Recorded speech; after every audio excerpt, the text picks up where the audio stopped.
mashuri tubanze twibuke kahise kandi amashuri ya Buhonga ya mbere na Buhonga ya gatatu. Ishuri rya Buhonga ya mbere ni ishuri rya kera cyane yabayeho 1930. Ico gihe rero murazi ko byari bifatanye n'ico bita mission ya paroisse, no kuvuga n'ishuri ryo ku Babirigi ya kera cyane no kubadani.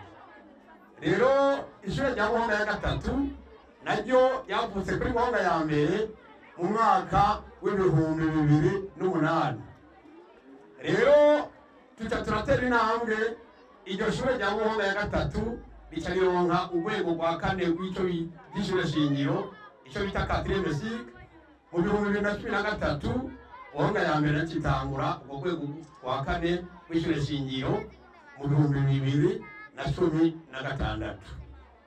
Rero murumva yuko tuguma dutera intambwe tujana n'ibihe bivanye n'ivyo ubushikiranganji dukugira ugenda muradusaba.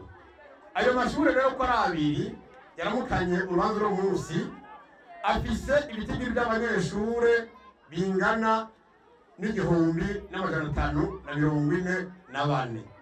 Murumva ko dufise urwaruka rutari ruke kuri ayo mashuri abiri yonyene. Muratateze ijishimira araba avuga ati mbega hamwe twoharura Buhonga ya mbere, ya kabiri, ya gatatu n'iya kane. Murumva yuko dufise urwaruka rwinshi ariko Burundi bw'ejo. Rero twagomba rero twongere tubamenyeshe yuko ayo mashure yakoze ibikorwa byinshi dufatanije n'uwo mushingantahe muvuka komine ari kumwe nabo basanganwe mw'ishirahamwe SIDEBU, icyo bita Centre d'Initiative pour le Développement au Burundi, basanzwe bakorera ngaho muri komine iwacu. Nibaza yuko ni mu gihugu cyose baba bakorera kubera ari iterambere ry'igihugu cyose.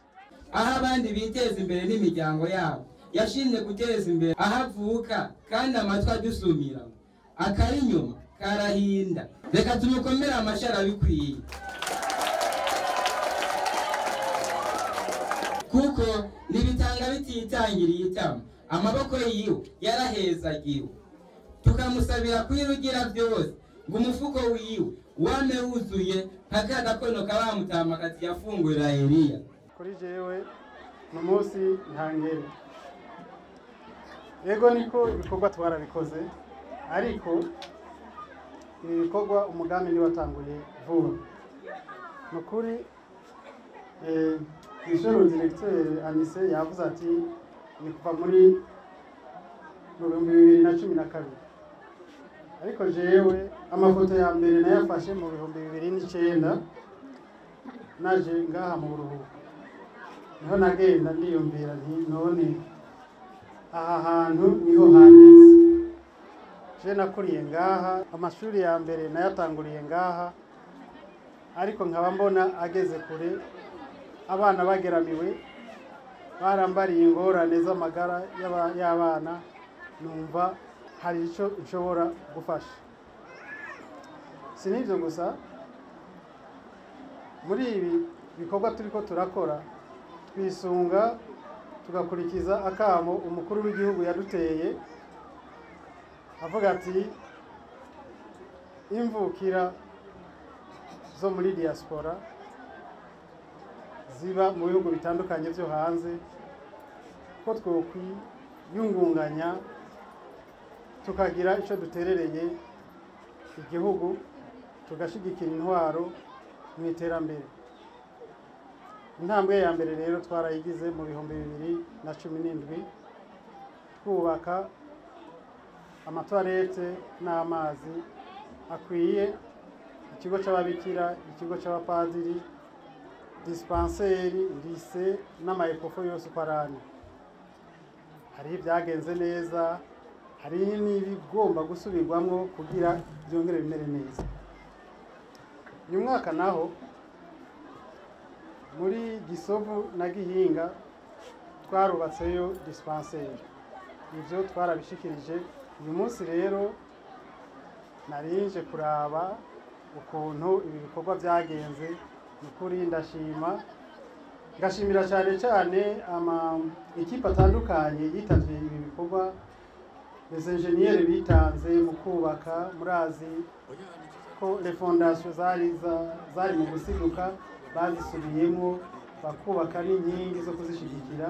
Twarashoboye gushiraho amadirisha, imiryango, na cyane cyane umu-ingénieur yadufashije gushiraho amatara, naho byagoranye byaciye kure, mugabo murabona ko byakunze.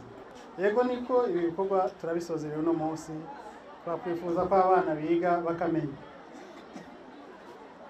ariko numvise n'ingorane zigisigaye ari nyinshi, ibibazo ni byinshi, mugabo jewe sinova ngaha nemeye ngo ngiye kubitorera umuti byose. Tuzicarana n'abashinzwe intwaro, twicarane n'abashinzwe indero, cyane cyane DCE, abadirektere, mwebwe mwegereye hafi mubona ingorane, noneho tugire ducagure icyo twovuga twoha priority, icyo dushobora gutangurira ko kiruta ibindi. Icyantangaje no kumva ko hariho amashuri akirimo imvunja. Nakuri je narizi ko ikibazo cy'imvunja iryo jambo ntazosubira no kuryumva, none ko cyagarutse numva ko n'amagara y'abana nk'abigisha bangamiye. Tuzogerageza uko dushoboye, singiye nemeye ngo ejo cyangwa ejo bundi ibyo bintu bizoshoboka, ariko tuzoraba aho twitura, dukorane n'amashyirahamwe dusanzwe dukorana, dutume abarongoye ishyirahamwe SIDEBO risanzwe rikorera muri iyi komine ya Kanyosha, ntibazobura amakuru atomoye baduha kugira natwe dushobore kuronka abo tubishikiriza badufasha. Nukuri tugeze ku ntambwe ishimishije, intambwe nziza. Nibaza ko tubandanije muri iyi nzira, indero, ubumenyi muri komine yacu ya Kanyosha bizoteba bije ku murongo, tumere nko mu zindi ntara.